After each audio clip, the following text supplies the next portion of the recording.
लेके इंस्पेक्टर विजय वर्धा गांव की ओर रुख करते हैं। तुम्हारी बात सच तो निकली हरीलाल, पर मुझे ये बात समझ नहीं आई कि अगर लाश को कल रात दफनाया गया तो वो रातों रात कंकाल कैसे बन गई। हुजूर, मैंने उस लड़की से जो कुछ भी सुना सब आपको बता दिया। अब इस कंकाल का राज तो वो लड़की ही जानती होगी। चलो देखते हैं आखिर इन सब का क्या कनेक्शन है वर्धा में। कुछ ही देर में इंस्पेक्टर विजय के साथ हरिलाल जमींदार किशन चंद के घर आ पहुंचे। तुम्हारी ये बात भी सच निकली, इस गांव के जमींदार का नाम किशन चंद है। जल्द ही जमींदार किशन चंद उनसे मिलने आया। जी कहिए इंस्पेक्टर साहब, क्या सेवा कर सकता हूं मैं आपकी? प्रणाम। हमें आपकी पत्नी ज्योति जी से एक केस के सिलसिले में कुछ पूछताछ करनी है। हरिलाल के मुताबिक उन्होंने कल रात एक खून होते हुए देखा जब वो गांव से गुजर रही थी। किशन चंद सकपकाते हुए, ये क्या कह रहे हैं इंस्पेक्टर साहब? मेरी पत्नी का नाम ज्योति नहीं गीता है और मैं इन्हें जानता तक नहीं हूं। इनका तो यही कहना है। हरिलाल की कही हुई जगह से नर कंकाल बरामद हुआ है और आपको बिना जाने इन्होंने आपका और आपके गांव का नाम एकदम सही कैसे बताया होगा? मेरी तो कुछ समझ में नहीं आ रहा साहब। रुकिए, मैं आपको अपनी पत्नी से मिलवाता हूँ। किशन चंद ने अपनी पत्नी को आवाज दी। कुछ समय बाद अंदर से एक औरत निकल के आई। नहीं, ये वो महिला नहीं है। देखा आपने? आपको जरूर कोई गलत फहमी हुई है।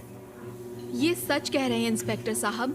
कल रात क्या, मैं तो कभी भी कहीं अकेले नहीं जाती हूँ।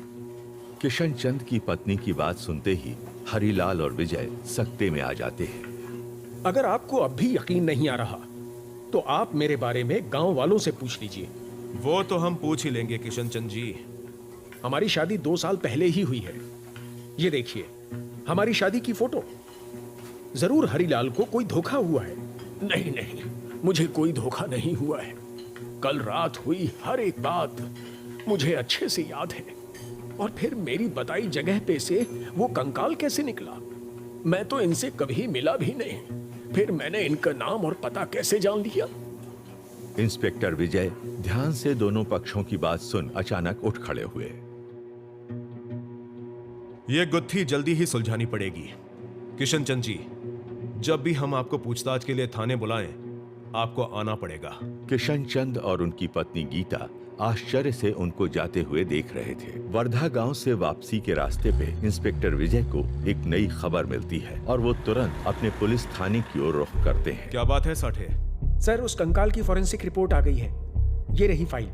फाइल को पढ़ते वक्त एकदम से इंस्पेक्टर विजय अचंभित हो जाते हैं। ये कैसे हो सकता है? क्या बात है सर? क्या लिखा है रिपोर्ट में? उस औरत ने जैसे बताया था बिल्कुल वैसे ही इस आदमी को मारा गया है।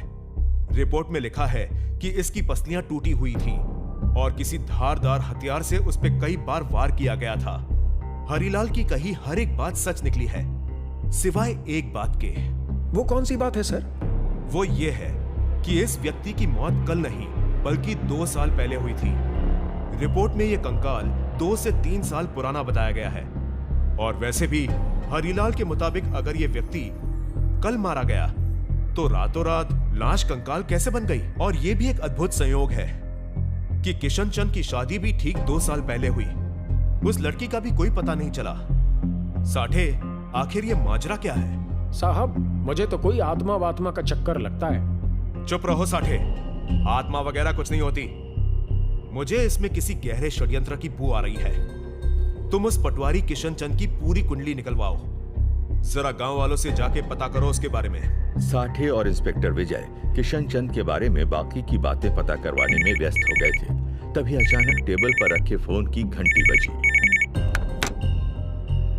हेलो, समस्तीपुर थाना, इंस्पेक्टर विजय स्पीकिंग। हेलो, मैं फोरेंसिक लैब से डॉक्टर चौहान बोल रहा हूं। हमने आपको जो रिपोर्ट भेजी थी उसमें एक नई इंफॉर्मेशन निकल के आई है। जी डॉक्टर, बताइए। दरअसल जब मैंने उस कंकाल के स्कल की बारीकी से स्टडी की तो ये पता चला कि उस आदमी के सर में गंभीर चोट भी लगी थी। और दूसरी सबसे अहम बात, उस कंकाल पर से 2 तरह की मिट्टी मिली है।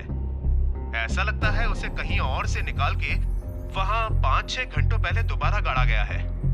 थैंक यू डॉक्टर, ये बेहद अहम जानकारी देने के लिए। तभी वहां कांस्टेबल साठे आता है। सर, मैंने गांव में हरिलाल के बारे में पता किया।